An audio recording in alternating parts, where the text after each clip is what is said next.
How you doing, everybody, and welcome to the first episode of the best podcast on turf. I am Matt Monroe, joined here by my older brother Billy, and this is the podcast where we talk about football way too much. This will be a monthly podcast where we just sit and chat football. How you doing today? I'm doing well. Happy to be here. Before we jump into a ton of our topics, one of the things I actually just want to get out of the way is I want the audience to understand our relationship with football. So I was just curious how you became a football fan. When I was in college at the University of Maine, I lived on a floor with a bunch of kids from Connecticut. And for some reason, people in Connecticut either like the Patriots or the Giants. And all the kids on my floor like the Giants. And so to fit in, I decided I was going to watch football with them. And when I went to watch football with them, we were watching the Giants, and it was 2015. And it was Eli Manning and Odell Beckham Jr. And at that time, they were the most fun wide receiver quarterback duo to watch. It was like Joe Burrow and Jamar Chase, Tua Tagovailoa and Tyreek Hill, like just explosive. That was like the whole offense, and I was kind of mesmerized by it.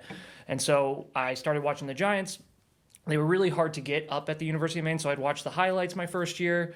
And then the second year, I watched as many games as I could when they were on primetime, and then I started becoming more and more obsessed with football.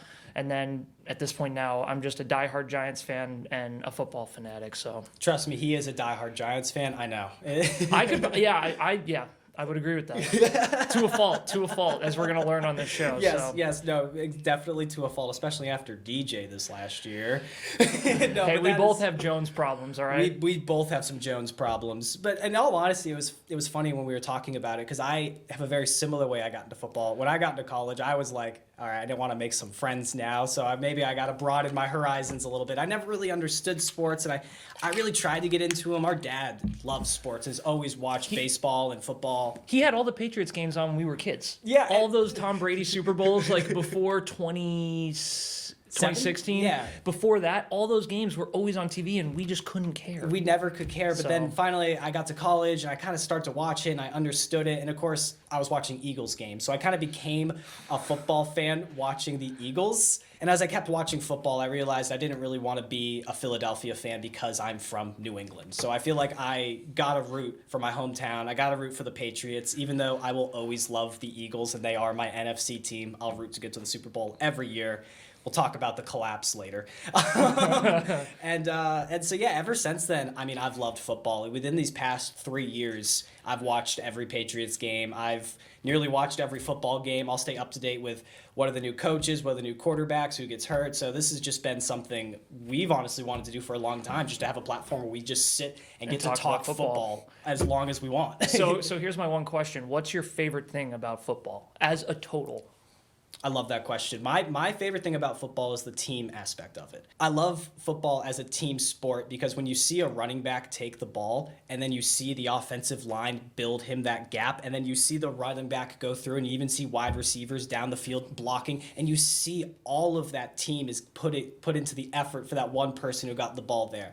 And I do think there's a similarity to filmmaking into a sense. I don't know, when I was watching it, and I'm a big movie guy, I'm sure you guys know, have seen me on my show Movie Talk before, but when I was watching it, I look at film as a team effort. It's kind of like a team sport. And I was seeing them blend together. It was so much fun to watch. I had never experienced something like that, and I didn't know sports were like that until I really, really watched it. So if you're not a football fan, I kind of recommend give it a watch, you know? It's also easy to keep up with. I always say this about football. If you like a team, it's only one game a week. Mm-hmm. And then all the big games will be on one night a week. And it's just very easy to keep up with. And then, the team aspect of it. And if one piece of the team isn't working, everything else falls apart. So the teams that make it all the way to the Super Bowl and win are the teams that don't always necessarily have the best players, but actually work the best together. And I think we're going to talk about that with going into these NFC and AFC championship games.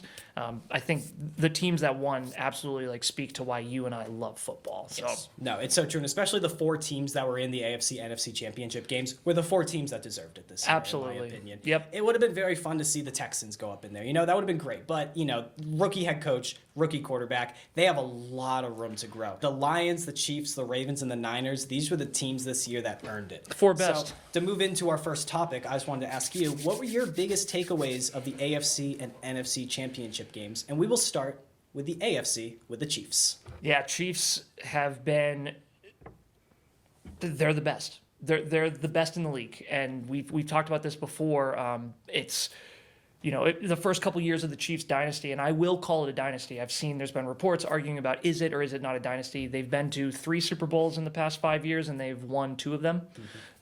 At that point, you're a dynasty. Patrick Mahomes has been to 6 AFC championships in his first 6 years, and then this year, what does he do? He does it all on the road. He has never done that before. And really, when you speak about the Chiefs, it's not actually Patrick Mahomes going back to that working as a team. It's now the defense. It's Steve Spagnuolo. It's Chris Jones, the defensive end for the Chiefs. I mean, they absolutely dominated Lamar Jackson and arguably the best running attack in the NFL. And one of the interesting things, just quickly about the Ravens, was the Ravens were kind of like the bully of the NFL. Let's think about some of the Ravens games here quickly. The Ravens go up against the Lions, the number 2 seed in the NFC, and destroy them. Yeah. Then on Christmas night, the most hyped game anyone was excited for against the 49ers, what happens? The Lions, or the Ravens killed them. The Ravens were the bully. And what happened, I guess it was 2 Sundays ago now in the AFC Championship game, the bullies got bullied. And they didn't even know what to do about it. Matthew, this was the best running attack in the NFL. Do you know how many times they ran the ball in the second half? 6 times. 6 times. They got bullied so hard they didn't know different directions or what plays to call. The Chiefs absolutely, I mean, what they did on the defensive side was absolutely spectacular. And what did Mahomes do on the other side of the field? He never put the ball in danger. If you gave them one chance, if you gave them one breath of air, the stadium that they played in would have erupted. And Patrick Mahomes never gave up that opportunity. Yeah. Overall, the Chiefs, I thought it was really impressive. And this is from someone here, I'm just going to speak very freely, not a Chiefs fan. Not a Chiefs fan, but I respect the heck out of them and what they did. So yeah, I really can't stand the Chiefs at this point anymore. And I think it is rich for a Patriots fan to be like, yes, I'm tired of this new dynasty. But no, I'm not a big fan of these Chiefs. And I love the Ravens, honestly. I don't know why I have a liking for the Ravens. I just kind of do. They're rivals to the Patriots, too. I think most Patriots fans hate the Ravens, but I just can't help but root for Lamar Jackson. I just think he is one of the best quarterbacks in the league. And I do think he had a lot of problems during that game. But talking about the Chiefs a little more, it is that defense. It's just so annoying that while Pat Mahomes is on the Chiefs and he has the worst offense, the Chiefs have the best defense in the league right now. And why does that happen? Why is Pat Mahomes with the worst offense get paired with the best defense? It's so frustrating because now this team just feels unstoppable again. It's something Pat said in his interview, and you brought it up. He's realized, he's like, I'm just going to do my best not to lose the game and let the defense win this game. Do what it needs to do, yeah. Because that defense, I mean, Chris Jones, Nick Bolton, there's so many other names. There's so many other kind of nameless heroes, to be honest. Yeah, though. no, it's so true. And especially the 2 offensive heroes that need to get sung. I mean, Pat Mahomes is the best quarterback in the NFL right now. There's no denying Nope, he's the best. He's the best right now. And the only person who comes close, in my opinion, is potentially Joe Burrow. But this season, we can't even say that, sadly. But Travis Kelce and Isaiah Pacheco. Pacheco, they are superstars. The run Isaiah Pacheco does when he's running that ball to the end zone looks so angry. I can't even imagine what it would be like to tackle him. It's probably impossible. Yeah. And then Travis Kelce, I mean, I think he went over for 150 yards in the AFC Championship game. He was insane. It just, truthfully, having those 2 on the offense, even with no wide receivers, you could still go win a Super Bowl. And moving to the Ravens. Just one final thing about the Chiefs, actually. Just one final thing. Mahomes went through this year with more drops than any other quarterback in the NFL. And again, I do not like Patrick Mahomes, but I respect him. Yeah. He stuck with his guys. Every press conference, the media was trying to eat this guy alive, and he would always stick up for his team and said, hey, they're going to get it. I'm going to keep throwing them the ball. I have faith in these guys. And look what happened. Good leadership. Very similar to Tom Brady with the Patriots. It's very similar. The Patriots would have their woes throughout the season, but then they'd pull it together during the playoffs. Bill Belichick said football doesn't matter till after Thanksgiving. True fact. And the Chiefs are living by that right now. Yeah. I mean, I can remember games where they got blown out. The Raiders game on Christmas Day. Yeah. I mean, we thought it was done. Yeah. And Mahomes just came out there and he kept a steady head and he said, nope, I'm sticking with my guys. We're going to keep moving forward. And it paid dividends. There were no drops in that game. Nope. And the final play, what was the final play Mahomes had to seal the game? It was like a huge throw to MVS. Oh, yes, that's right. And it was a beautiful throw, but MVS actually jumped and caught it with his body, which is what he hasn't done for weeks. And then fell back. Yeah, it had it. Yeah, and, it was epic. So just give Mahomes a lot lot of credit for sticking with his guys. So a quick question: as a Giants fan, should Kadarius Toney play in the Super Bowl? No, absolutely not. Kadarius Toney, as someone rooting against the Chiefs, yes, put him in. Being objective, I would not play Kadarius Toney. So absolutely not. I would agree. Moving on to the Ravens real quick, and I brought up a little bit of Lamar. I do think Lamar had at least 2 or 3 big moments in that game where he dropped the ball. Not that he actually dropped the ball, but he figuratively dropped the ball. He wasn't there. He should have been playing better. But I don't know if that game's on Lamar fully. No. The offensive coordinator, Todd Monken, came in and they revamped this offense. Lamar Jackson, I had him in fantasy all year. He wasn't getting that many points. He had games where he blew up and it was amazing, but it's because he was throwing the ball more. They were handing the ball off to Gus Edwards, and they were running it. They were the number 1 run offense in the league. And then they ran the ball 6 times against the Chiefs. And they used Justice Hill more than the Gus Bus, as we like to call him. Gus Edwards, of course. So, it blows my mind that they only ran the ball 6 times against the Chiefs when this was a run-first offense. And I do just feel like Lamar could have played better, but at the end of the day, I don't think he lost them the game. No, absolutely not. I think the team is also very young. You have a guy like Zay Flowers who had a lot of big missed opportunities. And I feel for the kid. He's a young guy in one of the biggest games of his career, and it's his rookie year, and he came up short. The taunting play. You have a big play, you get back in the game, and then you get thrown back 15 yards out of field goal range. You got to be careful. I don't personally agree with the taunting rules in the NFL, but they are there, and the players know about it. So they need to be aware of it. And that's honestly bad coaching on John Harbaugh, which is crazy to say because John Harbaugh is one of the best coaches in the NFL. And then, like I said, the bullies got bullied. I don't think the Ravens knew what to do. I don't think the Ravens expected the Chiefs come in there and put up the fight that the Chiefs did. So I don't put it all on Lamar. I think the defense, was it the number 1 ranked defense in the NFL, couldn't stop Isaiah Pacheco, Travis Kelce, and Patrick Mahomes. So, that defense also let Lamar down. But on the other side, that defense also only let Patrick Mahomes score, 3 points in the second half or 0 points? He got 0 points in the second half. He had no points. Lamar literally could not get in the end zone. So it's a tough balancing act here. But, if Lamar wants this contract, which he did get, you get paid that money to win those games. That's why you get that cap space. So I would put more of it on the coaching and Lamar. But Lamar has to eat his blame of it for sure. Yeah, I agree. That throw into triple coverage to Isaiah Likely was just a mistake. The strip sack too. The strip sack. You got to feel the pressure. Yeah, you have to. I remember screaming at my TV, "He's coming! He's coming!"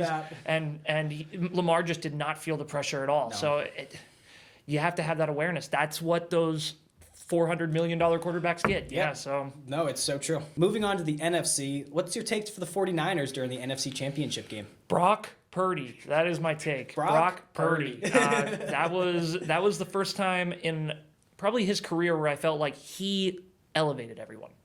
I've been notorious for being a Brock Purdy hater.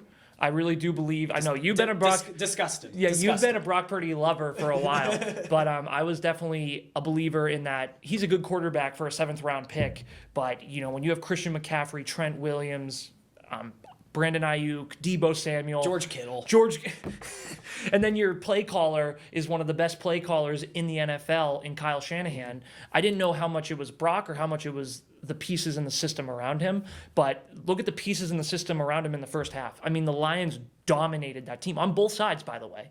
Brock and the offense were dominated, and then the defense got dominated by the offense. Yep. But the second half, they never wavered. Brock went out there and he slung it. They did get a couple lucky breaks, but every opportunity they had to go get points, they got it. And Brock Purdy did a really good job of not being a system quarterback all the time and actually making plays with his legs and breaking the defense in a lot of plays, especially in the fourth quarter. So Brock Purdy, that's what I'm going to say. Yeah, the 2 quarterbacks going into this season that I was really rooting for and wanted to be great because I do get tired of the hate that they get is Lamar Jackson and Brock Purdy. So I really wanted these 2 to meet in the Super Bowl. Would have been so and I just would have been so happy. But Lamar didn't do much for me that week. But at least Brock Purdy, made me very happy because you're right. Brock Purdy came out that second half, and I mean I do got to give a little bit of luck to the catch Brandon Ayuk made bouncing off. Oh, my goodness. Not luck for Brandon Ayuk. That is all skill in Brandon Ayuk's case. Luck for Purdy. It's luck for Purdy. Because if that catch never happened, I don't know if they would have won that game. Yeah, absolutely. That was a huge catch. And I mean, it's crazy to me that wasn't the number 1 play in the championship game. I think it was number 2. That just blows my mind. But that catch was just absolutely insane. That's like one of the notes I just have here, like Brandon Ayuk catch. Watching that live, my girlfriend and I were watching it. We were just... Yeah, they're going to win the game. That's how you feel. Yeah, You're like, all right, well, now the momentum is completely swung. That pendulum is swung. And I I do think Brock Purdy is an absolutely amazing game manager. I think he is an absolutely incredible quarterback as well. I think he can do both. Those big throws he can make, he can run, he can read defenses, and having those offensive weapons, obviously it's going to help you. You know what I mean? Like, I'm a Patriots fan, and I'm watching Mac Jones throw to Juju Smith-Schuster and Kendrick Bourne. And Ezekiel Elliott. And Ezekiel Elliott. I'm like... Oh boy, here we go. Here we go. But no, like having those offensive weapons obviously is going to make someone better. I do think Brock Purdy would still be a good quarterback without those offensive weapons. It is nice that he is in maybe the easiest offensive scheme in the 49ers, where a lot of quarterbacks you kind of just plug and play, as we saw with Jimmy G. But I think Brock Purdy has a lot of talent, and he really showed it in that NFC Championship game, and the fact that they were able to come back, beat the Lions, and go to the Super Bowl. I mean, I love Brock Purdy. The second I saw him picked at 199, and he came in at the end of last year, I'm pretty sure, and I saw him just playing well, I couldn't help but just not love him. It's a great story. It's just such a great story. And in all honesty, like, you always can say, like, oh, Pat Mahomes, the new Tom Brady. No, in my opinion. Pat Mahomes is a first-round pick. Tom Brady was not a first-round pick. I think Brock Purdy... He's got to go win the Super Bowl. He's got to go win this Super Bowl. And I would love to see it. Me too. Yeah. Moving on to the Lions, or did you have anything else for the Niners? I just wanted to say the Super Bowl it's going to be a really interesting matchup because we talk about quarterbacks, and one of the big conversations is, are they system quarterbacks or are they backyard players? Mm-hmm. And Mahomes is a backyard player who's becoming more system.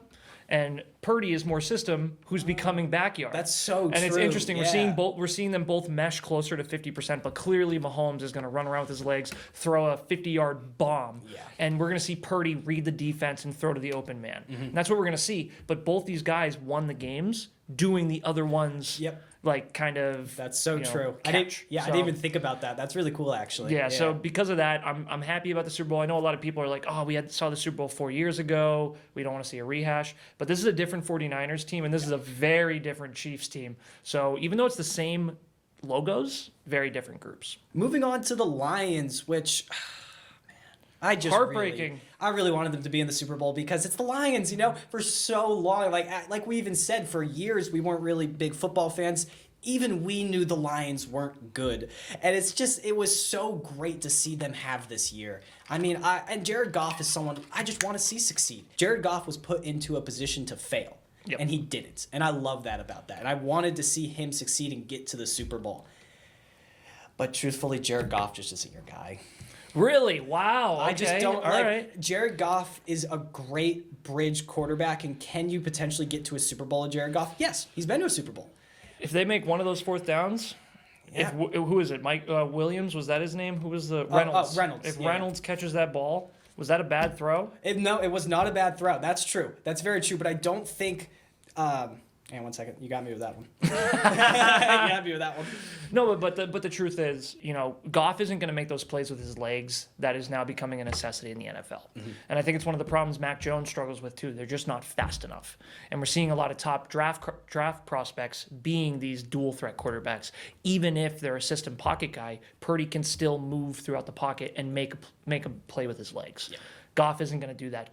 The defense knows Goff has to throw. Goff knows he has to throw. The play caller knows Goff has to throw.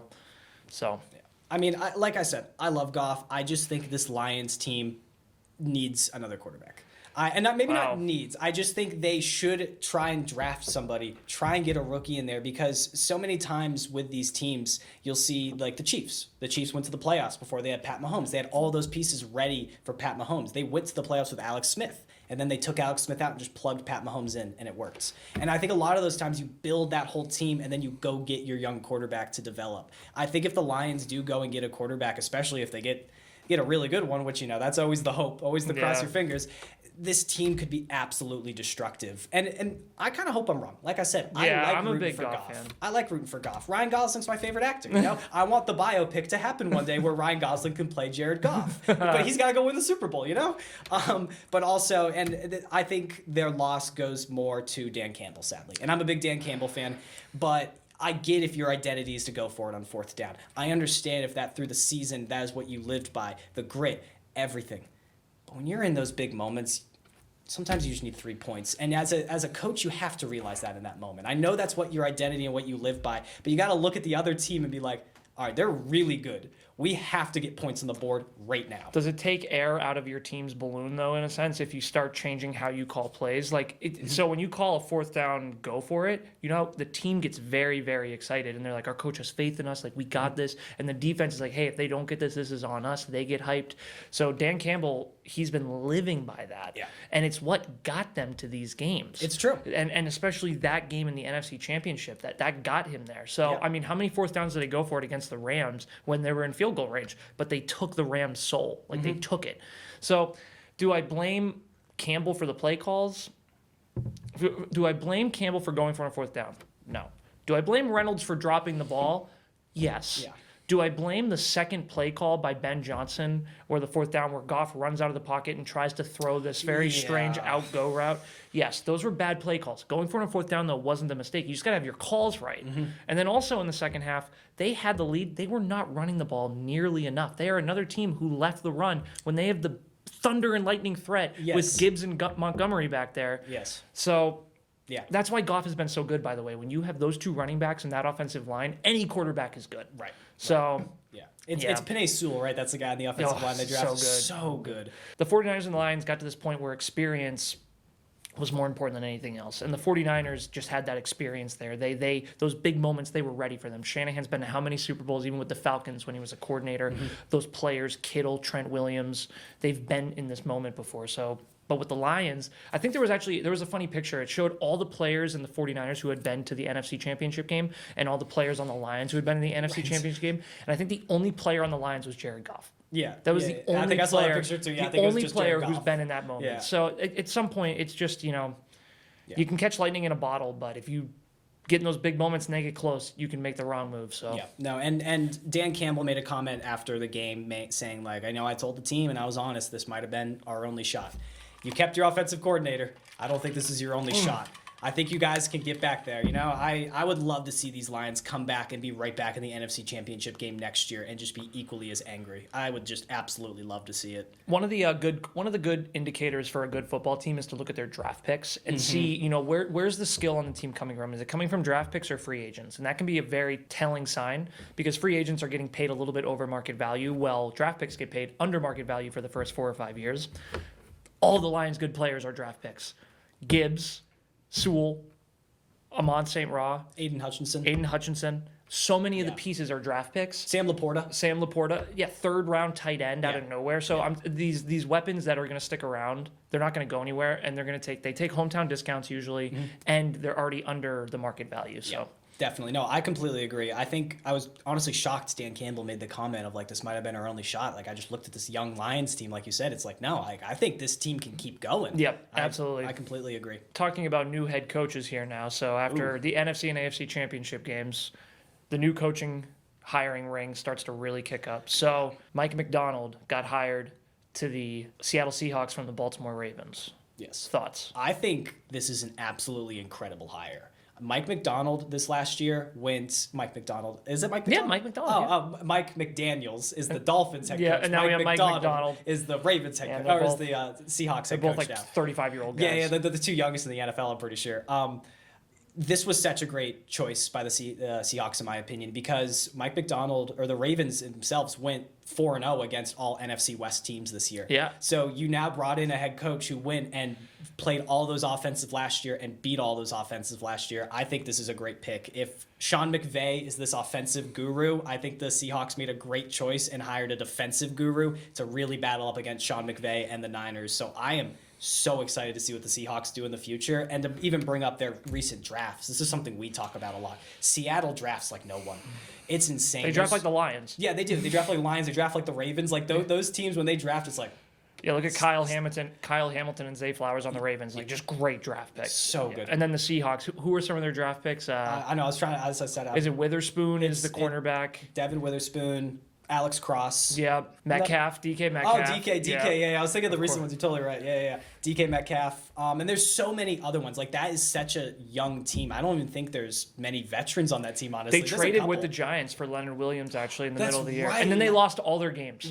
Right, really? Yeah, once they got the Giants defensive lineman Leonard Williams, they just started losing games. And all the Giants fans, we got a second-round pick for him. And we're like, heck yeah, this is awesome. Yeah, why not? And the Seahawks, I think they were 5-1 at the time. They had like the biggest collapse out of any any team this year. And then they lost like 6 games in a row. Yep. Of course, though, then they beat the Eagles. Of course. They always beat the Eagles. Pete Carroll always beats the Eagles. It happens every time. So, but yeah, they do have a very, very young team. The only thing I want to say about this, and it leads nicely into the Dan Quinn conversation, which is where we should go next. Dan Quinn was not the right hire for the Seahawks. I'm glad they didn't do that retread. Pete Carroll and Dan Quinn are very, very similar coaches, and were together on the Seahawks for quite a while. Bringing in a new young guy, I think, is absolutely the right move here. I think we're seeing that trend in the NFL right now, that we want to bring in these young, innovative minds and see what they can kind of craft as a coach. 100%. Yeah. I mean, Sean McVay, he was, I feel like, the real start of all of this. The second Sean McVay went into the Well, it was really Rams. Kyle Shanahan, because Sean McVay was with Kyle Shanahan. You're right. It was yes. Kyle Shanahan. Yes. Yep, Yes, so- that's totally right. Yeah, let's do this. Kyle Shanahan, Sean McVay, Mike McDaniel, Raheem Morris. Who are the other ones? Yeah. There's some other people from that Washington team. They're all coaches now, though. Like, Yeah. the Kyle Shanahan tree is absolutely exploding. So Yeah, it's insane. I also think at some point most of them were on the Browns with Johnny Manziel. Yeah, and it's like, crazy. Johnny Manziel, why didn't you watch any film? You might have been the best quarterback. he had all the coaches Yeah, for he sure. had everyone there. But moving on to Dan Quinn, I was just curious what your take with the Commanders hiring Dan Quinn is. I don't know. I'm going to be honest with you. I don't know. I watched a couple videos of Dan Quinn. He doesn't seem like the most inspiring guy. And I think there's coaches, and as a Giants fan, so the Patriots have been very fortunate to have how many years of Bill Belichick? 20 years, 21 years? More, but Yeah, absolutely a crazy amount of time for a head coach. The Giants have gone through 5 head coaches in the past 6 years. And a lot of those coaches have gone back to be coordinators. And sometimes a good coordinator doesn't mean you're a good coach. So I'm going to do a little Giants history here. Yeah, let's do it. Ben McAdoo, not a good coach. Went to the Panthers as the offensive coordinator after. Pat Shurmur, not a good head coach. Went to the Broncos as an offensive coordinator later. Joe Judge, not sure if he was good at anything, but he was from the Patriots, and we liked him for some reason. Back to the Patriots. Is a good coordinator. I think he's a good special teams coordinator. Right. And then now we're working through Brian Dable, and we're trying to figure out if he's a good head coach or not. But with Dan Quinn, great defensive mind. But how much is that defense working in favor of his coaching or in favor of the players they have on the team? When you have Micah Parsons, arguably the best player, it's hard to figure out how a coach is there. Yeah. And it seems like the Commanders really wanted Ben Johnson. And I think they were literally on the plane landing in Detroit to talk to Ben, and he decided he didn't want to do it. Really? I had not heard that. That And would so- be crazy. And so, Yeah. so Ben Johnson is the offensive coordinator for the Detroit Lions. And as we talked about before, the Detroit Lions offense was not only innovative, it was explosive, it was dynamic, it had a great run attack and a great passing attack. I mean, Ben Johnson is one of the hottest commodities in the NFL. Yeah. I can't believe he's not a head coach, but he was in the playoffs so long and coaching jobs got taken up. When he was done in the playoffs, he's like, oh, the Commanders, they do have new ownership, but it's just always been strenuous. And the other thing, too, is Ben Johnson would have had the number 2 pick in the draft, but he wanted to stick with the Lions. Not to make this about Ben Johnson, but Dan Quinn was clearly the second choice for the Commanders. Yes. And that's always tough. Yeah, So and you can almost tell they don't want to come out and say it, but they kind of do. They're like, yeah, we know this isn't the greatest choice, but we really wanted Ben this Johnson. is what we're doing. No, I mean the thing about it was they had a defensive mind head coach who went to a Super Bowl and lost to hire a defensive mind head coach who went to a Super Bowl and lost. I don't think there's a lot of difference between Ron Rivera and Dan Quinn. I hope there is, because I don't think Ron Rivera was a very good head coach for the Commanders, and I can only hope that Dan Quinn does better, but I don't have a lot of hope in all honesty, especially trading the pieces they did away during the season, like Chase Young and Devontae Sweat, or Montez Sweat. This Commanders team needs to rebuild a lot. Even with the number 2 overall pick, they're still going to have a rough season with a new head coach, in my opinion. Yeah. The question I have for you is, what head coach hire do you think is going to have the most success next year? I think it's going to be Dan Quinn. No, I'm joking. I'm joking. After going up. No, I think it's going to be Mike Macdonald. I think the fact, because I know what you're going to go with. I want to go with a different one in all honesty. I feel like Mike Macdonald, the fact that he went 4-0 against every team in that division last year. And gets to play each of them twice. Yeah, and he's going to come in with that Seahawks team. Similar to the Lions, although I think Jared Goff is much better than Geno Smith, I think the Seahawks need a new quarterback. Yeah. I do really like Geno Smith, and it's awesome to see him have a resurgence later in his career.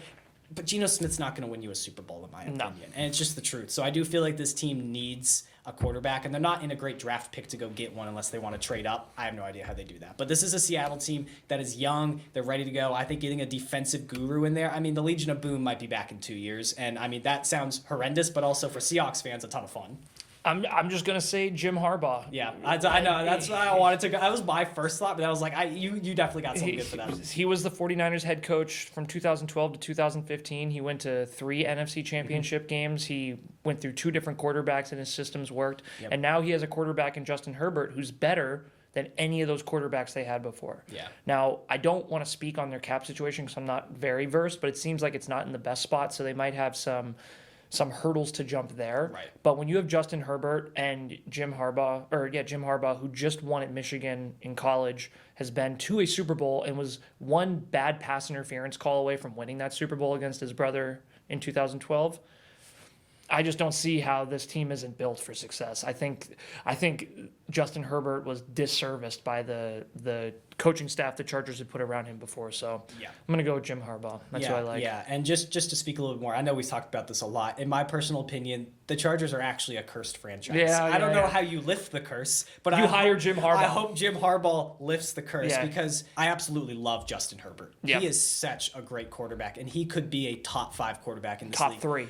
Top 3 so easily. I'm pretty sure he's the tallest quarterback. I'm pretty sure he's like 6'7". It's ridiculous when you see him standing next to some other people. Yeah. He's incredible, and I'm so excited for the Chargers to actually have what looks like at this point a really good head coach, because sadly Brandon Staley just didn't work out. At every point, Brandon Staley just seemed like he wasn't working, and I think he honestly lasted 1 year too long. I felt like the Chargers should have done this last year. Yep. But if they did do it last year, they might have not got Harbaugh. So maybe they did It the all right works thing. out. Maybe they held 1 year. They're like, maybe we'll get lucky, and I think they got lucky. So I kind of agree with you. I think Jim Harbaugh. You spoke yourself into it. Yeah. Yeah. But again, I do think Mike Macdonald's going to have a great year with Seattle because I think that team is just young and ready to battle. So fun story about Mike Macdonald. Mm-hmm. He was a coaching intern in 2014, worked with the Ravens on the defensive side in different coaching positions, became the defensive coordinator in Michigan for 1 year in 2018 or 19 under Jim Harbaugh, and then went back to the Ravens under John.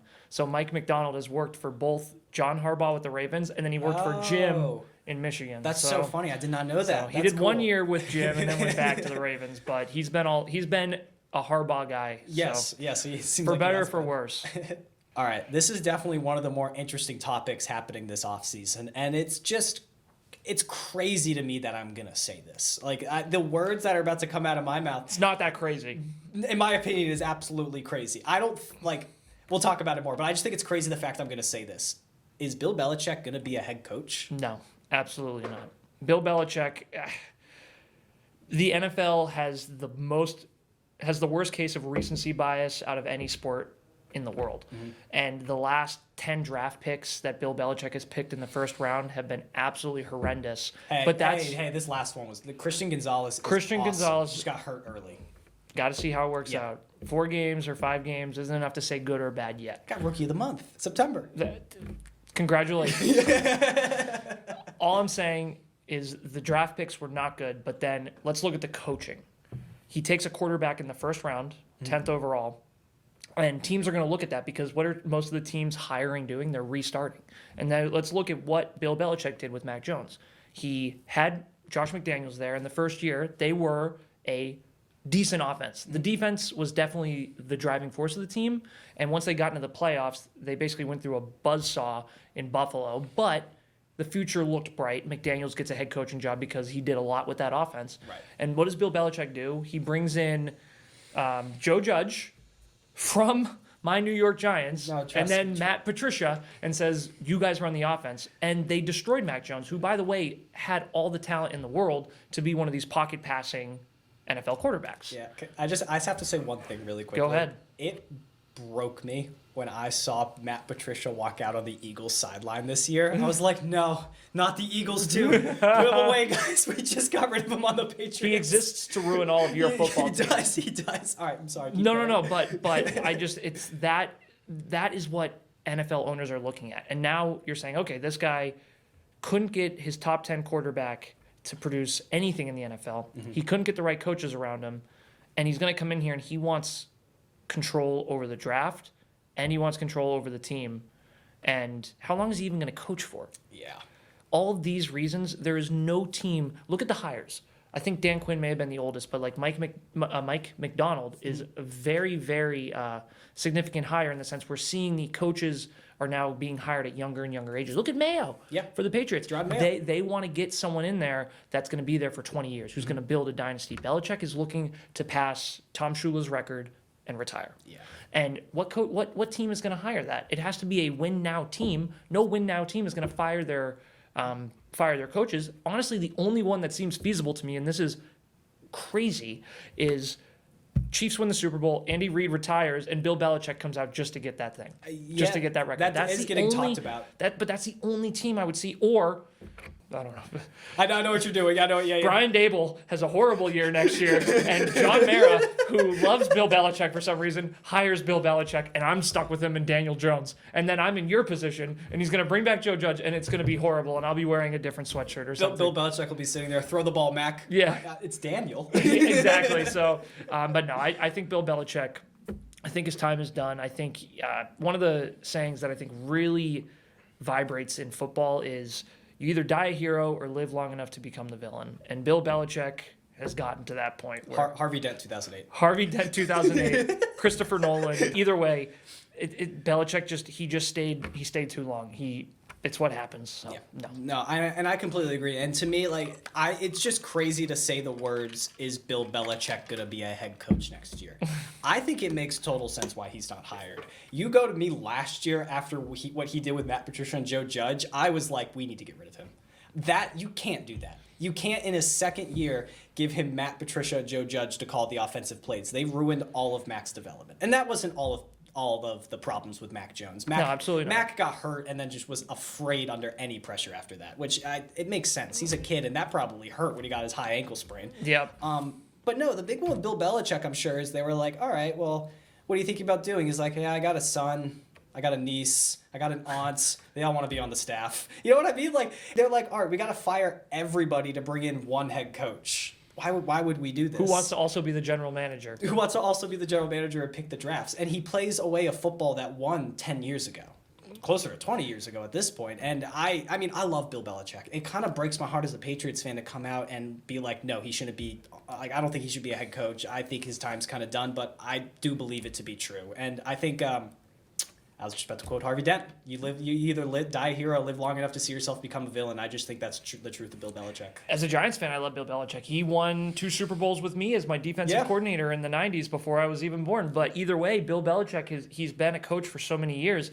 But you have to look at the facts here. And it feels disrespectful the way we're talking about him. It does, because Bill Belichick is a winner through and through, but he's a winner when Tom Brady is his quarterback. Yes. And that is the truth. When you look at Bill Belichick's record with and without Tom Brady, they are very different. Yeah. And as the players have come out and said, we worked for Bill and we played for Brady. And when you lose part of that, and Belichick didn't adjust, he didn't adjust after losing Brady. Belichick wanted to get rid of Brady, and that's fine. I understood Belichick's philosophy of let's get rid of a guy a year before we're supposed to. It's a good philosophy to have because you can get good compensation back for them. You can get compensation draft picks. Right. Makes sense. But you need to adjust your coaching style when you're losing the pillar of the team. And he just didn't. And so it's just sometimes it's that hubris that just was frustrating with him. So it's sad to see, but I think Belichick, I don't think he would stoop to becoming a defensive coordinator, but I think it would be really advantageous for him to do so. Become a defensive coordinator for the Giants, even though the Giants would be tough because Dable worked for him. Right, that might be a little bit strange. But go become a defensive coordinator and have the best defense in the NFL, and then you'd be hired again. Show everyone that you can still do it. But Bill Belichick probably thinks in the back of his head, I don't have the years to do 2 or 3 years as a coordinator to then go and also uproot his family from New England and all this other stuff. So I just think it makes more sense for it to be done. Final piece with this, NFL owners are a very interesting group of billionaires. So coaches follow a set of rules, players follow a set of rules. Owners don't really follow many rules. And one of the things owners do is they talk. And I'm sure Robert Kraft told every other owner, yeah, you can hire Bill Belichick, but buckle up because you are going to have to sit back and just watch. Yeah, I can see that. Owners are also we have new owners that are buying new teams, the Panthers coach, the Commanders coach. That's not what they want to do. They want to be the face of the franchise. They want to be in the press conference with the GM, with the head coach. So it's just, I think Robert Kraft may have also, not in a knowing way or in a malicious way, but maybe said, hey, this is what you're signing up for. And I don't think many owners were excited about that. Yeah, I can agree with that. The quick question I have for you, and it's the one other team that I don't want him to go to, but it's the one I keep hearing Yes, about. Is I if know. the Eagles fire Nick Sirianni. I was thinking the Cowboys. Well, just because they've already brought back their head coach, Yeah. I can't think of his name for some reason. McCarthy, whatever. McCarthy, Mike McCarthy. Mike McCarthy. Because they already brought back Mike McCarthy and Jerry Jones, Emperor Palpatine, said that he doesn't want Bill Belichick on the team. I'm pretty sure. I think the one of the only options at this point would be Chiefs or Eagles if that head coach is retired, or if the Eagles don't want Nick Sirianni anymore. Which I think you keep Sirianni another year at least. Give him 2. Like, Yeah, come on. Yeah, they still won like 11 games. Like they're still a Absolutely. pretty good season. They just have to figure out some new plans on the offense. But what is your opinion on the Eagles now? I just don't see Sirianni leaving. I think you kind of spoke. Yeah. Excuse me, you spoke what I was thinking. You can't go to a Super Bowl and replace your coach after 1 year where you still had a winning record and went to the playoffs. Yeah. You just limped in there. But, yeah, excuse me. So with the 3rd overall pick, what are the Patriots doing? This is a loaded question because there is so many options. There is so much you could do with the 1st overall pick. And we've talked about this a little bit. I think I know what stance you're going to take. So I'm going to take a different one, even though I'm actually not sure. This It's is a 50-50. This is a position. The Patriots are in a position right now where there is a right or a wrong. And it is so hard to figure out what the right or wrong is at the moment. But you either draft Marvin Harrison Jr., or you trade back and build that offensive lineup and you keep Mac Jones and you develop Mac. Because now Mac You has truly had, are a Patriots fan. Mac has had 3 offensive coordinators in 3 years of football with no weapons. The only person he was can't ever hold throwing back. the ball to, I know, you can chuckle. I've had to hear this from you for Daniel Jones for years. I'm not on the Daniel Jones train. Yeah, you were last year, 3rd year. You wanted to develop him more. Come on. You have a quarterback on a rookie contract.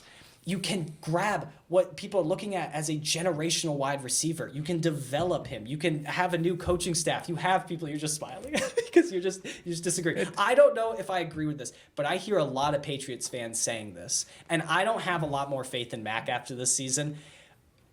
But if you could develop him, I mean, he showed promise. He did. He showed promise at Alabama. He can throw the ball. We know he can. He can read defenses. That was his biggest thing coming out of college. If you can almost reteach him all of this stuff, because it seems like he's forgotten it all, honestly, when you watch him play. But if you can bring him back to where he was his rookie year, I think we could keep him for a number of years. I don't know if he's a guy to get us to a Super Bowl. Maybe not, but maybe he's a decent guy to hold on to while we build a team. Because truthfully, if we draft a quarterback, he's just going to fail like Bryce Young did because we don't have an offensive line. We don't have weapons. We don't have... This is we what the have Texans- Stevenson. That's it.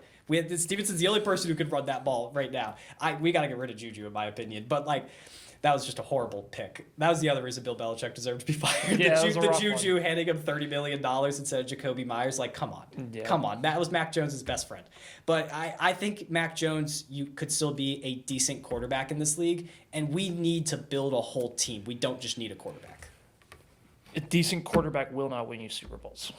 I agree. The only thing I'm going to say is if you look back at your Lions comments, the Lions have that full team and they're just missing that quarterback. Different teams build different ways. The Lions have built the way I think you want the Patriots to build. Build all the pieces around and then bring in the quarterback. But look at the Texans. They drafted that quarterback, and then they drafted a bunch of other players, and that's basically who drove the team. That and a bunch of mishmash. But you can throw out a little bit of the argument with them that they had Nico Collins, who is a good wide receiver, and they got lucky drafting Tank Dell. Both those guys helped develop C.J. Stroud. Now, take it, C.J. Stroud is an absolute dog. That guy is awesome. And there's but 3 dogs in the top 3 picks. it's true. You have Potentially. Caleb Williams, you have Drake May, and you have the Heisman kid. I can't remember. Jaden Daniels. Jaden Daniels. Yeah. LSU quarterback who wins the Heisman. Joe Burrow. We're a big fan of those quarterbacks. You take a quarterback with the top 3 pick because even if the quarterback isn't the right answer, if you take the quarterback now, you might not get a top 3 pick again. Mm-hmm. The Giants had the number 2 overall pick and we took Saquon. We are still paying for that because we've been horrible all the other years but one, and we still can't scratch the top 3 for draft picks. Well, I mean, We're you took always- a running back. It was a bad decision. Yeah. It was a wide receiver at the top in a top 3 pick. I'm trying to think. Jamar Chase at 4 or 5 was. I thought he was top 3. Was he not? No, I think he was 5. Was he 5? All right, I'm actually not positive. But either way, a wide receiver, the positional value there isn't strong enough. You either take a quarterback or you trade back, because there are going to be teams that give you the King's load to basically get up to 3. The Giants might be that team, and Marvin Harrison Jr. could very easily be at 6. And so I just personally believe you take that quarterback if the guy is there, or you trade back. Marvin Harrison Jr., generational talent. I'm not going to disagree with you, but one wide receiver is not going to fix the team. If you're telling me one quarterback can't fix the team, I'm telling you one wide receiver ain't going to fix the team. I agree completely. And going back to what I was talking about with the Lions, you can look at so many other teams. Eagles, they had Carson Wentz. They went to the playoffs. Yep. Get rid of Carson Wentz, you bring in the quarterback. You have to build the Patriots. The quarterback we draft this year, the Patriots, I feel like aren't going to have a great year next year no matter what. We're playing the Dolphins and the Bills twice a year. And also potentially Aaron Rodgers and the Jets, but that's still... Also, too, you can keep Mac on his rookie deal and still draft a quarterback. We went last year with 3 young quarterbacks, and that was a mistake. You need to bring someone into the quarterback room that has some sort of experience. Yeah, Tyrod Taylor will be a free agent from the Giants. That's honestly Tyrod Taylor, Jacoby Brissett. Yeah, we drafted Jacoby Brissett. I'm pretty sure. Bring him home. Bring him home. I'd love to bring Jacoby back. He's not a guy who's going to go win us a bunch of games. But Mac and another quarterback that we get needs help developing, and we didn't have that for Mac Jones. And Bill Belichick wasn't that for Mac Jones, in all honesty. And when Mac tried to get help, it seemed like Belichick got mad at him. So in my opinion, I don't think Mac is the guy. But I'm not positive yet. And we have him on a rookie deal. And if we can build the team, I know it is a mistake maybe to have the number 3 overall pick and not take the quarterback like the Giants did it. But if the Giants at least took another position of value, you guys might be in a better position than a running back. You know what I mean? And I love Saquon. Yeah, even Jahmyr Gibbs, when he got taken at somewhere in between 10 and 20, everybody was like, why did the Lions just take Jahmyr Gibbs? Yeah, it was... but it ended up being a great pick because Jahmyr actually Because they have a great O-line. Yeah, because they have a great offensive line. Exactly. Yeah. You have to build Then that trade team back. up. Then trade back. You You take a quarterback or you trade back. I don't think you take a wide receiver. That team is just not... The Patriots are not a wide receiver away from being competitive. I agree with that. We're not one position away from anything for being competitive. We have to build a brand new team. And I'm not sure where to start with that. All I know is that if you look at all of these successful teams that have rebuilt teams, they didn't start with a quarterback. They started with their defense. They started with their offensive line. And I would honestly love to see what Mac Jones could do with an actual offensive line and an actual wide receiver that's not Juju Smith-Schuster. I would just love to see it. It might be horrible, and I might be so wrong, but I just don't know. Agree to disagree. Agree to disagree. The big one. This is the big one. This is for all the marbles. This is for eternal glory. Whoever gets this right, because I think we might have 2 different answers for this question. No, I don't think we do. Who's going to win the Super Bowl? Do we want to say it on 3? Yeah. 1, 2, 3. Chiefs. Dang, we do. I'm not rooting for him. I'm not rooting for him either. I don't have a Brock Purdy jersey. I'm going to take a blank shirt and duct tape Brock Purdy on my shirt and have 13 on my back and make sure there is no Chiefs red in that house. I will be rooting for the 49ers so hard. The 49ers have kind of lucked their way into the Super Bowl, and that's just the truth of it. So the 49ers played the Packers, and the Packers outplayed them in every way, shape, and form, and then Jordan Love on first down in the 4th quarter on a game-winning drive decided to throw an interception. Pulled a Brett Favre. Yeah, just out of nowhere. The ghost of living Brett Favre took over his body to throw a pick. I don't understand. Ghost of living Brett Favre. I don't know what happened. And then they go and they play the Lions, and they have one of the luckier breaks with that catch, plus a fumble by Gibbs. They kind of lucked into it in a way. Yeah. And then you look at the Chiefs, their first road playoff games, they beat the Bills and they beat the Ravens, and they beat them convincingly. It just seems like the Chiefs are ready for this moment a bit more. I'm going to be rooting, like my heart wants the 49ers to win, but my brain, if I was going to bet money, which I am not, I would bet on the Chiefs. Yeah. Even though the betting favorites are for the 49ers somehow by -2. Interesting. Which is crazy. Yeah. But I think it's going to be the Chiefs. Yeah, and going back to what we were talking about with the Lions-Niners, and it's funny now, it's like this is against the Niners. It's experience. It is experience. Brock Purdy is going to be in that big moment for the first time, and I love Brock Purdy. But that's a scary moment to be in the first time, Mr. Irrelevant, pick 199. You have all those offensive weapons, and if they can... The 49ers are honestly like a well-oiled machine. If it's going, it's going. They could win. Yeah. They could easily win. They could demolish. But against the Chiefs, and I have a really hard time saying the name, but who is the Chiefs' defensive coordinator? Steve Spagnuolo. They're going to win because of him. Yep. They're going to win because of him. He beat the Patriots twice in the Super Bowl as the Giants head coach. The Chiefs' defense is so insane. They're going to be able to stop CMC at certain points, Christian McCaffrey, Yep. and they're going to be able to stop Brock Purdy and Kittle. And Debo. Pat Mahomes is him. Pat Mahomes is the best quarterback in the NFL right now. He will do something in a clutch moment to beat Pat Mahomes to go win the Super Bowl. Yep, I hate to say it, but that's what I'm thinking as well. Yeah, and the other big one, in my opinion, is Steve Wilks. Yep. D'Amico Ryans was a great defensive coordinator. He's doing such a great job with the Texans right now. Steve Wilks is a good defensive coordinator. He's not a great one. Yep. And we've seen it. We saw the Browns beat him this year. We saw the Bengals beat him this year. We saw the Ravens demolish him this year. I think it might happen in the Super Bowl. I guess, yeah, last thought, I think the Chiefs are just going to win. Yeah, I think that's it. Yeah, I think agree. everything we've said today. Yeah. Last thoughts: the Chiefs are just going to win the Super Bowl, and I will be so happy if they lose. I Yep. will be so happy if Brock Purdy goes and wins the Super Bowl, and we just can no longer call Brock Purdy a bad quarterback, or he's just elevated by It's the his Niners. moment. It's his moment. This is Yeah. it, and I would love him to show up. I just think, sadly, if you're going up against Pat Mahomes, it's hard to show up. Yep, absolutely. And against that defense. Yeah, it's true. I think that'll do it for the first episode here of the Best Podcast on Turf. I don't have a whole lot else to say other than I don't like the Chiefs, and I hope they lose the Super Bowl. Same here. Happy to be a part of it. All right, it was great having you here. We will see you guys next month.